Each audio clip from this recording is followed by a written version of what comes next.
의원님 질의하세요. 예, 헌법재판소 사무처장님. 예. 그 헌법재판소법에 따르면 헌법재판소가 심리 진행하기 위해서는 정족수가 7인 이상 되어야 됩니다. 맞습니까? 예, 법률에 그렇게 되어 있습니다. 예. 헌법재판소의 안정적인 운영을 기대하고 바라는 바시죠? 그것은 법률에 그렇게 되어 있고요.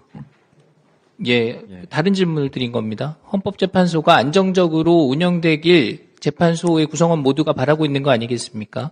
예, 그 부분은 헌법 정한 대로 운영이 되기를 항상 바라고 있습니다. 만약에 어제 한덕수 대행께서 마은혁 재판관을 임명하지 않고 또 후임 재판관을 임명하지 않았다면 헌재는 또다시 6인 체제로 돌아가서 장기불능 상태로 빠지게 됐을 겁니다. 화면 한번 띄워주시죠.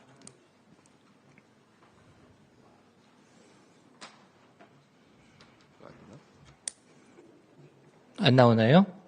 예, 박찬대 원내대표 말씀을 보죠. 이게 12월경에 공식 회의에서 하신 말씀인데 헌법재판관을 조속히 임명해서 현 6인 체제를 9인 완전체로 구성하자는 것이 바로 대한민국 정상화의 시작이다. 이렇게 얘기를 했고요. 다음 장이요. 이게 지금 민주당 주도로 통과된 마은혁 임명 촉구 결의안입니다. 여기에 주문을 보시면 대행체제라는 헌정위기 상황에서 가장 시급히 처리해야 할 의무가 마은혁 재판관 임명을 통한 9인 체제의 온전한 헌법재판소 구성이라 할 것이다. 마은혁 재판관 임명했고 9인 체제 완성을 위해서 후임 재판관 지명했습니다. 뭐가 문제입니까?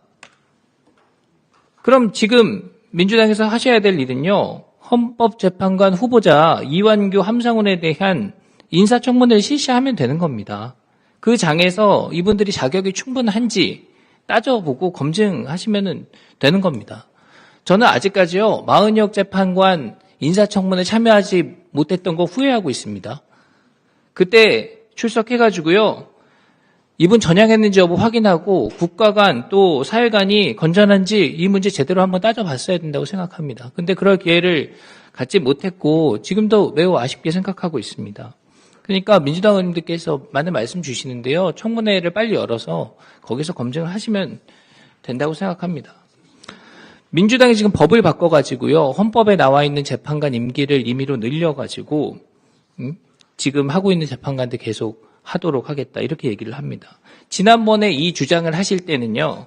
대통령 탄핵 심판이 끝나지 않았기 때문에 그 중대한 결정을 하는 것이 재판관들 정족수 부족으로 늦어질까 봐 임기를 더 연장해서라도 해야 된다라는 그런 정치적 당위성이라도 저는 있다고 그런 취지에서 주장을 하신 거라고 이해를 했습니다. 근데 지금 그런 사유도 없어진 거예요. 그렇기 때문에 지금 그분들의 임기를 연장하자고 주장하는 것은요. 어떤 얘기인가 하면 내 마음에 드는 재판관들을 이재명 대통령 될 때까지 붙잡아 두겠다 이런 내용으로밖에는 설명이 안 되는 겁니다. 만약에 이게 사실이라면요. 차기 대선에서 민주당이 집권할 것을 전제로 지금 지명을 미루라 이런 식의 주장이라면요. 이거 국민들의 심판을 받아야 될 정도로 엄중한 상황이고 오만한 발상이다 이렇게 지적을 합니다. 사무처장께서 지금 민주당에서 제출한 통과시킨 법, 그러니까 재판관들 임기 연장하는 거요.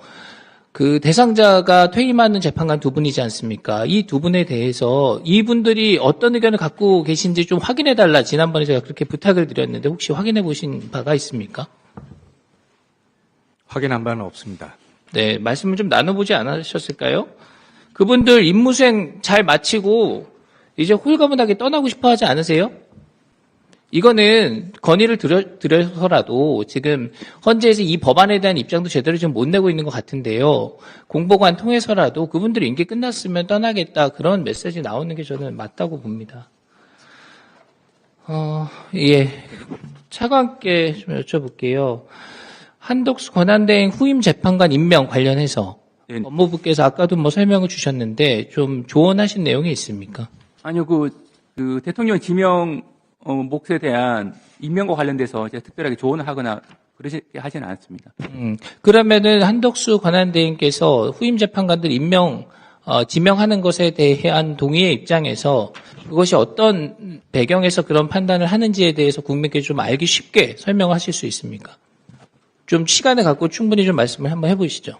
예, 기본적으로 마흔역 재판관 임명할 때와 좀 사정이 변경이 된 것이 일단은 고리 상태로 변경됐다는 것이 가장 큽니다. 고리 상태라고 하면 이미 탄핵 결정된 대통령이 직무 복귀를 재개할 가능성이 제로가 됐습니다. 그러면 혹시 사고일 경우에는 직무 복귀했을 때 대통령의 의존과 다른 결정이 이미 났다고 하게 되면 문제가 생길 수 있지 않겠습니까? 그런데 그럴 가능성이 제로가 됐기 때문에 그게 가장 큰 차이점이고, 또 한 가지가 헌법재판소 총 9명을 임명을 하는 부분에 있어서 원래 이게 사공화국 때 처음 유사한 규정이 도입됐어요. 그때 박정희 대통령이 유신헌법 개정하면서 이제 그때 헌법위원회 체제였는데 9명을 다 자기가 임명한다. 그런데 3명은 국회 선출, 3명은 대법원장 지명, 3명은 대법원 대통령 임명 이렇게 돼 있는데, 그 당시에도 대법원장 지명 3명과 국회 선출 3명에 대해서는 형식적 임명권이라고 다들 해석을 했었고, 그럼에도 불구하고 대통령이 왜 임명하냐 부분에 대해서는 국가 원수로서의 상징적 지위 때문에 그렇다라고 당시에 이해를 했었습니다. 그러면 이 총 9명을 형식적으로 임명합니다만 국회 선출 3명과 대법원장 지명 3명에 대해서 대통령령이 임명하는 것은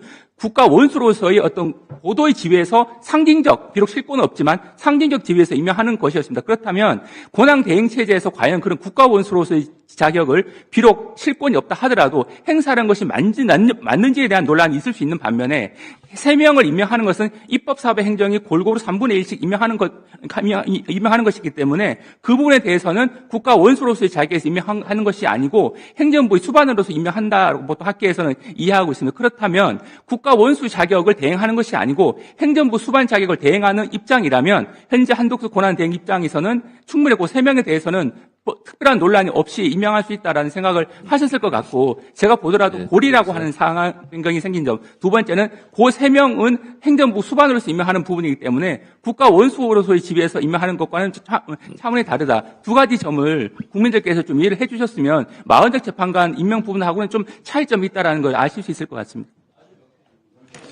자,